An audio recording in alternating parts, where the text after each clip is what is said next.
الم تری ان اللہ یعلم ما فی السماوات وما فی الارض، کیا تم جانتے نہیں کہ اللہ تعالیٰ جانتے ہیں جو کچھ آسمانوں میں اور جو کچھ زمینوں میں ہے. وما یکون من نجوی ثلاثۃ الا هو رابعهم، کوئی بھی تین شخص نہیں ہے جو چوتھا وہ ہے.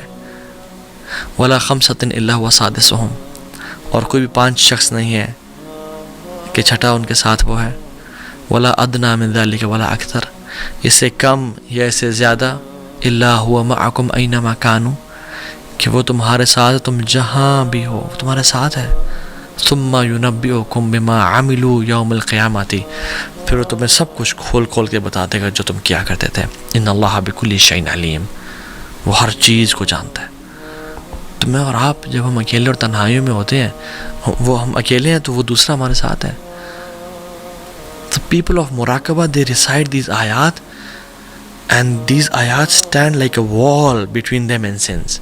اور وہ they think 100 times before clicking. They think 100 times before calling someone or messaging someone. Before doing sins، یہ ساری آیات ان کے سامنے آتی ہیں اور ان کو خوف، ان کی جسم کانپ جاتے ہیں کہ ہم یہ سب جانتے ہوئے کیسے کر سکتے ہیں. ایک شخص آیا وہیب ابن ورد کے پاس رحمہ اللہ اور کہا کہ شیخ مجھے ایڈوائز کریں. اور انہوں نے کیا ایڈوائز کی؟ اتقی ان یکون اللہ اہون الناظرین الیک، beware of making اللہ سبحانہ وتعالی the least significant of all observers. اللہ اکبر، کہ تمام دیکھنے والوں میں سے اللہ تعالیٰ کو سب سے کمتر اور حقیر دیکھنے والا نہ سمجھ لینا کبھی بھی. اور لوگ جب گناہ کرتے ہیں، ہم سے جب گناہ ہو جاتے ہیں تو ایون ہم بچے کا بھی لحاظ کرتے ہیں. کوئی بچہ آ جائے تو ہم کہتے ہیں چلا جائے، بٹ اللہ سبحانہ وتعالیٰ دیکھ رہے ہیں اور ہم پھر بھی گناہ کر لیں. ایک بچے سے بھی زیادہ، ایک کیمرے سے بھی کمتر اپنی نظر میں ہم نے اللہ کو بنا لیا. اتقی ان یکون اللہ اہون الناظرین الیک، کہ beware of making Allah subhanahu wa ta'ala the least significant of all observers. And we have put Allah subhanahu wa ta'ala at the bottom, wal'iyadhu billah. ابو حامد الخلفانی رحمہ اللہ امام احمد ابن حنبل رحمہ اللہ کے پاس آئے اور کہا کہ شیخ کچھ اشعار ایسے ہیں کہ لوگوں کے پاس پڑھے جاتے ہیں تاکہ ان کو اللہ کے مراقبہ کے بارے میں بتایا جائے، تو آپ کا اس کے بارے میں کیا خیال ہے؟ تو امام احمد بن حنبل رحمہ اللہ نے کہا کہ مجھے بتائیں کن اشعار کی بات کر رہے ہیں آپ. تو انہوں نے پڑھے اذا ما قال لربی اما استحییت تعصینی وتخفی ذنبا خلقی وبالعصیان تأتینی فکیف اجیب یا وحی فکیف اجیب یا وحی ومن ذا سوف یحمینی اسلی نفس بالاعمال من حین الی حین.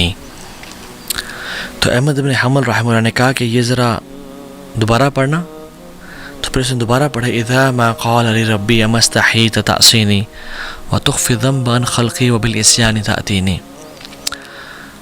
کہ جب میرا رب مجھے کہے گا کہ کیا تجھے حیا نہیں آئی میرے سامنے گناہ لے کے، وتخفی ذنبا خلقی وبالعصیان تأتینی، تو لوگوں سے تو اپنے گناہوں کو چھپاتا رہا اور میرے سامنے اتنے سارے گناہ لے کے آ گیا،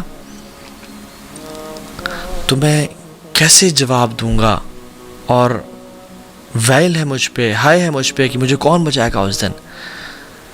اور میں اپنے نفس کو ہمیشہ ہوپس پہ ہوپس اور ٹائم ٹو ٹائم اپنے آپ کو یہ بتاتا رہا کہ کچھ نہیں ہوتا، خیر ہے. اور یاد رکھیں it is not sins that define your love with Allah subhanahu wa ta'ala, it is the protection from sins. اور اس لذت میں فائدہ کیا کہ جو لذت ہمیں اور آپ کو گناہ آگ تک پہنچا دے. What is the use of that pleasure which takes me and you to the hellfire? So think before clicking or accessing any website or calling or sending DM to anyone. It's like a camera on your head کہ جو آپ کو دیکھ رہا ہے. اور camera کی کیا ورتھ ہے؟ اللہ سبحانہ و تعالیٰ نے جس کے احسانات ہم پہ اتنے ہیں، کروڑوں اربوں، کہ ہم گننا بھی چاہیں تو نہیں گن سکتے. جو یہ حیا والا انسان ہے نا، جب بھی وہ گناہ کرنے لگتا ہے تو وہ اپنے آپ سے سوال کرتا ہے کہ اگر تو گناہ اس لیے کر رہا ہے کہ تجھے اس بات کا علم ہے کہ مجھے کوئی نہیں دیکھ رہا، تو کتنا بڑا ہی تیرا کفر ہے. اور تو اگر یہ گناہ اس لیے کر رہے ہے کہ تو جانتا ہے کہ اللہ تجھے دیکھ رہا ہے، تو کتنی تھوڑی تیرے اندر حیا ہے اس سے. سو میں اور آپ یہ دیکھیں کہ ہمارے اندر اللہ تعالیٰ سے حیا کتنی ہے. اتقی ان یکون اللہ اہون الناظرین الیک، کہ be aware of making Allah the least insignificant of all observers. So think a lot before clicking anything, before doing anything، کہ رب ہمیں دیکھ رہا ہے. اور ایک اور گفٹ جو کہ اللہ اکبر سب سے بڑا گفٹ، کہ اللہ سبحانہ و تعالیٰ ان کو جنت سے ریوارڈ کریں گے جو اللہ کا حیا رکھتے ہیں اپنے دلوں میں. وَأَمَّا مَنْ خَافَ مَقَامَ رَبِّهِ وَنَهَى النَّفْسَ عَنِ الْهَوَىٰ، جو شخص اپنے رب کے سامنے کھڑے ہونے سے ڈر گیا کہ میں نے اپنے رب کو جا کے ایک دن حساب دینا ہے. وَنَهَى النَّفْسَ عَنِ الْهَوَىٰ، اور اپنے نفس کو برائیوں سے روک کے رکھا. فَإِنَّ الْجَنَّةَ هِيَ الْمَأْوَىٰ، تو جنت ہی اس کا ٹھکانہ ہے پھر. اور امام مجاہد رحمہ اللہ اپنے تفسیر بیان کرتے ہیں کہ کتنے ہی لوگ، کتنے ہی نیک لوگ گزرے جو کہ گناہ کرنا چاہتے تھے، جو کہ جن کے اندر گناہوں کی تڑپ تھی، اور ڈیفینیٹلی ہر انسان کے اندر ہوتی ہے، بٹ اس آیت کو یاد کر کے کہ میں نے کل اپنے رب کے سامنے کھڑا ہونا ہے، وہ گناہوں سے رک جایا کرتے تھے. وہ ان گناہوں کو رد کر دیا کرتے تھے کہ مجھے اللہ تعالیٰ کی جنتیں چاہیے، اور میں ان لوگوں میں سے بننا چاہتا ہوں جن کے بارے میں رب نے کہا. سو مراقبہ اٹین کرنے کے کچھ ٹپس، اینڈ ٹوٹل 4 ٹپس دے کے میں آپ اس بات کو ختم کروں گا آج کے لیکچر کو. نمبر 1، نوئنگ اباؤٹ اللہ، اللہ تعالیٰ کے بارے میں جاننا کہ اللہ تعالیٰ کون ہے. اللہ تعالیٰ کے ناموں کے بارے میں پڑھنا. اللہ البصیر ہے، the all seeing. اللہ العلیم ہے، the all knowing. اللہ السمیع ہے، ہمیشہ سے سن رہا ہے. اللہ الرقیب ہے، الرقیب جو کہ ہر ٹائم مجھے دیکھ رہا ہے. اللطیف جو کہ each and every minute details کو دیکھ رہا ہے. شہید، الشہید شاہد ہے، وٹنس کر رہا ہے مجھے. المحیط جس نے ہر چیز کو گھیرے میں لیا ہوا ہے، میں بھی اس کے گھیرے میں ہی ہوں. اور عائشہ بنت ابی بکر رضی اللہ عنہا کہتی ہیں کہ میں بیٹھی ہوئی تھی اور ایک عورت آئی، رسول اللہ صلی اللہ علیہ وسلم سے بات کرنے لگی. ان کا نام تھا خولہ بنت ثعلبہ.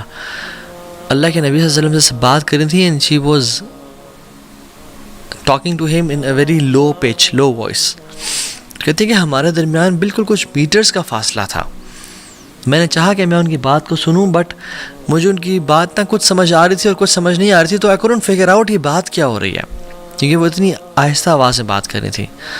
اور کہتے ہیں وہ بات کرتے کرتے اللہ اکبر، جبریل امین آسمانوں سے وحی لے کے آ گئے. قد سمع اللہ قول التی تجادلک فی زوجہا وتشتکی الی اللہ، اللہ نے سن لی اس کی بات جو آپ سے جھگڑ رہی ہے اپنے شوہر کے بارے میں اور اللہ سے شکوہ کر رہی ہے. واللہ یسمع تحاورکما، کہ اللہ تعالیٰ نے تم دونوں کے ڈائلاگ سن لیا. ان اللہ سمیع البصیر، اللہ تعالیٰ ہر چیز کو سنتا ہے اور جانتا ہے. تو عائشہ کہتی ہیں کہ I was amazed کہ میں اتنے دور سے نہیں سن رہی، اور اللہ رب العالمین نے 7 آسمان کے اوپر، عرش کے اوپر سے ان کی بات کو سن لیا. کہتی سبحان الذی وسع سمعہ الاصوات، پاک ہے وہ ذات جس کی سماعت ہر چیز کو اپنے گھیرے میں لے کے رکھی ہوئی ہے. تو ہر چیز کو سنتا ہے، ہر چیز کو دیکھتا ہے. دوسرا tip, recite the Quran with contemplation, with تدبر. قرآن کو کثرت کے ساتھ پڑھیں اور جان لیں کہ قرآن ہمیں ہر قسم کے گناہ سے نکال لے گا اگر ہم قرآن کو پڑھتے ہیں تو. اور سلف کہا کرتے تھے کم من معصیت فی الخفاء منعنی منها قوله تعالی ولمن خاف مقام ربہ جنتان. اللہ اکبر.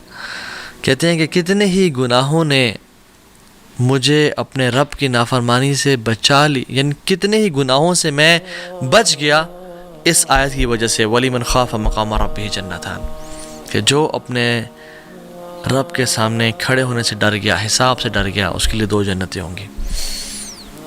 اور یہ آیت وَهُوَ مَعَكُمْ أَيْنَمَا كُنْتُمْ، وہ تمہارے ساتھ ہے تم جہاں بھی ہو۔ کتنے گناہ میں کرنا چاہتا تھا، میرے پاس ایزی ایکسیس تھی، میرے لیے پاسبل تھا، کسی کو پتہ بھی نہ چلتا اور میں گناہ کر کے فارغ ہو جاتا، لیکن مجھے یہ آیت یاد آ کہ وَلِمَنْ خَافَ مَقَامَ رَبِّهِ جَنَّتَانِ۔ قرآن کو تدبر کے ساتھ پڑھیں، تفکر کے ساتھ پڑھیں۔ تیسری چیز، to be aware of the consequences of leaving مراقبہ، اس بارے میں جاننا کہ اگر میں نے مراقبہ چھوڑ دیا، اگر میں نے یہ اس بات کو چھوڑ دیا کہ میرا رب مجھے دیکھ رہا ہے، تو پھر میرے ساتھ کیا ہوگا۔ اور ایک بڑی خوفناک حدیث میں جو میں اکثر بتا چکا ہوں، ثوبان رضی اللہ تعالیٰ عنہ کی حدیث ہے، آپ نے فرمایا کہ صلی اللہ علیہ وسلم لَأَعْلَمَنَّ أَقْوَامًا مِّنْ أُمَّتِي يَأْتُونَ يَوْمَ الْقِيَامَةِ بِحَسَنَاتٍ أَمْثَالِ الْجِبَالِ تِحَمَةِ الْبَيْضَاءِ، میں اپنی امت کے لوگوں کو جانتا ہوں جو قیامت کے دن آئیں گے ایسے ایسے نیک اعمال لے کے، جبال کے برابر، پہاڑوں کے برابر، اور تہامہ پہاڑ کے برابر چمکتے ہوئے نیک اعمال لے کے آئیں گے۔ فَيَجْعَلُ اللَّهَ عَزَّ وَجَلَّ هَبَاءً مَنْثُورًا، اللہ سبحانہ وتعالیٰ کو ان کو ذرات بنا دیں گے، ریزہ ریزہ کر دیں گے، مٹی مٹی کر دیں گے۔ تو قال ثوبان یا رسول اللہ صلی اللہ علیہ وسلم صفهم لنا جلیہم لنا،